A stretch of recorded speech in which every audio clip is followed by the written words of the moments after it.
लंबे समय तक पार्टी से जुड़े हुए और चंदौसी में सपा से चुनाव लड़ चुके सतीश प्रेमी का टिकट कट चुका है। इसके बाद गंभीर आरोप लगाते हुए सतीश प्रेमी ने कल रात एक वीडियो वायरल किया। उन्होंने पार्टी कार्यकर्ताओं के संग मीटिंग की और विमलेश कुमारी को मिले टिकट पर सवाल खड़े किए। देर रात को सिंबल देने पर भी सवाल उठाए। सपा से पार्टी कार्यकर्ताओं के इस्तीफे होने की भी चेतावनी दी। वहीं एक दो दिन में पार्टी कार्यकर्ताओं से विचार विमर्श कर अग्रिम रणनीति घोषित करने की बात भी उन्होंने कही है। सतीश प्रेमी आगे क्या करते हैं, निर्दलीय या किसी और दल से चुनाव लड़ते हैं, ये अभी साफ नहीं है। मगर सपा में बगावत का ये बिगुल चंदौसी में सपा की परेशानी बढ़ा सकता है। आपको बता दें कि यूपी की माध्यमिक शिक्षा मंत्री गुलाब देवी चंदौसी से विधायक हैं और 2022 चुनाव में भी भाजपा ने उन्हें सिंबल दिया है। संभल से सरफराज अंसारी की रिपोर्ट। घोषणा हो चुकी है और आपने काफी मेहनत किया था और पार्टी का झंडा डंडा लगाने में कोई कसर को नहीं छोड़ी और पूरा जीवन पर्यंत आप लगातार पार्टी को सींचते रहे। तो अब क्या कहना, आपको क्या संदेश देंगे आप? मैं सबसे पहले आपके चैनलों के माध्यम से बधाई देना चाहता हूं क्षेत्र के आवाम को, बुजुर्गों को, नौजवान साथियों को, माताओं बहनों को, जिन्होंने मुझे मेरे प्यार को बेनतियाँ प्यार दिया, मुझे और परिवार को प्यार दिया। आज भी जब मैं लखनऊ से लौटा हूं तो क्षेत्र के तमाम बुजुर्ग, तमाम नौजवान साथी बड़े भावुकता में थे और मेरा इंतजार 2 घंटे लेट भी हो गया, मेरा इंतजार कर रहे थे। मैंने उनकी भावनाओं को समझा, उनकी आंखों से आंसुओं को भी समझा कि वो बेनतियां प्यार मुझे करते हैं। समाजवादी पार्टी के राष्ट्रीय अध्यक्ष अखिलेश यादव जी ने पता नहीं किन परिस्थितियों में कैसे निर्णय लिया। ये मैं सिर्फ इतना ही था मेरा कि किसी भी समाजवादी पार्टी के उस कार्यकर्ता को राष्ट्रीय नेतृत्व टिकट देगा, प्रत्याशी बनाएगा, जिसने लंबे समय समाजवादी पार्टी को सींचा हो, मेहनत की हो, धरने, प्रदर्शन, आंदोलन में भाग लिया हो, जनहित की मांग उठाई हो, जनता के लिए संघर्ष किया हो। लेकिन अचानक उस प्रत्याशी को बना करके जिसने 2017 में 46,000 वोट से पार्टी को हराया, 46,000, जबकि गठबंधन था कांग्रेस का और सपा गठबंधन था, और 46,000 से हारना ये पार्टी प्रत्याशी का व्यक्तिगत मामला भी हो सकता है, क्योंकि दल चंदौसी से कभी इतने बड़ी अंतर से नहीं हारा। मुझे उम्मीद थी कि कम से कम मेहनत पे आंकलन करेंगे। राष्ट्रीय अध्यक्ष जी का हमेशा यह था कि जो सर्वे करा रहे हैं, जो जनभावना, उनके अनुरूप निर्णय लेंगे। लेकिन मैं उस प्रत्याशी से मेरा कोई व्यक्तिगत विरोध नहीं है। समाजवादी पार्टी का आदेश है, समाजवादी पार्टी के राष्ट्रीय नेतृत्व का आदेश है। जो प्रत्याशी बनाना चाहेंगे, प्रत्याशी बनाने के लिए वो स्वतंत्र हैं अपनी पार्टी का।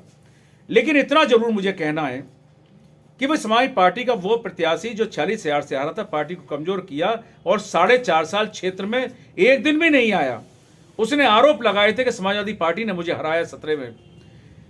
4.5 साल गुजारने के बाद 6 महीने पहले पार्टी में एंट्री करना, पार्टी ज्वाइन करना और 4 महीने बाद पार्टी को प्रत्याशी बना देना, उन तमाम चंदौसी क्षेत्र के समाजवादी पार्टी के लोग हैं, आवाम के लोग हैं, उनकी भावनाओं को देखना चाहिए था। लेकिन क्या मैं अखिलेश यादव जी को फिर मैं कह रहा हूं, अखिलेश यादव जी व्यक्तिगत रूप से बहुत अच्छे इंसान है, संघर्षशील इंसान है, वो संघर्ष कर रहे थे। मेरा भी मानना यह था कि समाजवादी पार्टी के राष्ट्रीय अध्यक्ष अखिलेश यादव जी को इस प्रदेश का मुख्यमंत्री बनाने में महत्वपूर्ण भूमिका चंदौसी विधानसभा क्षेत्र अपनी दे सके। सिंबल हुआ है, मुझे पार्टी टिकट हुआ है, तो पूछना चाहता हूं कि आप 2 बजे, आप भाई 2 बजे कहां से सिंबल लेके आए, कहां सिंबल था, कौन सा निर्णय हुआ, कब निर्णय हुआ?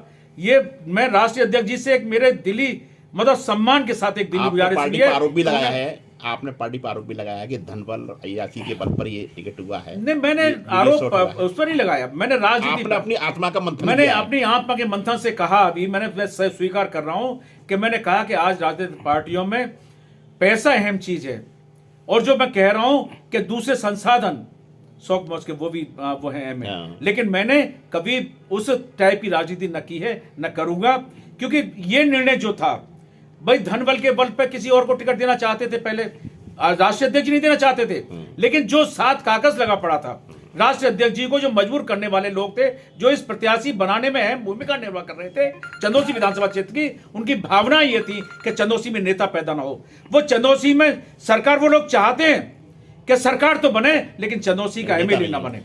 चंदौसी पार्टी के ही कुछ नेता ऐसे हैं या कोई अन्य लोग हैं? नहीं, पार्टी में लोग भी हैं, अन्य लोग भी हैं, पार्टी में लोग हैं, पार्टी के लोग भी, हमारे नेता ऐसे भी हैं जो चाहते हैं हमारे पार्टी के कि चंदौसी विधानसभा क्षेत्र का प्रत्याशी न जीते, सरकार जरूर बने।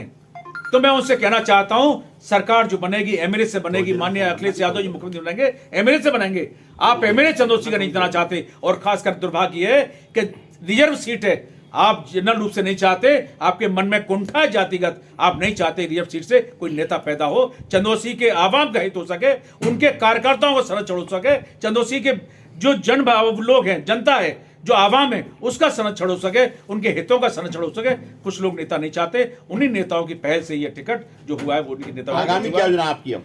निश्चित तौर पे मेरा कार्यकर्ताओं साथियों से अभी बात 2-4 मिनट हुई थी, बाहर बात, लोगों ने कहा कि हम अपने पदों से त्यागपत्र देंगे। मैंने उससे मना किया है कि अखिलेश यादव जी के निर्णय हो सकता है तमाम परिवर्तन होते हैं, उनसे अपनी मांग रखिए। उन्होंने कहा मांग रखे अध्यक्ष जी से कि इस जो प्रत्याशी बनाए पुनर्विचार करें, पुनर्विचार का इंतजार साथी कर रहे हैं। मेरा भी यह है कि जो क्षेत्र निर्णय लेगा मेरा निर्णय होगा। क्या पार्टी सिंबल दे दिया इनके लिए? अभी नहीं।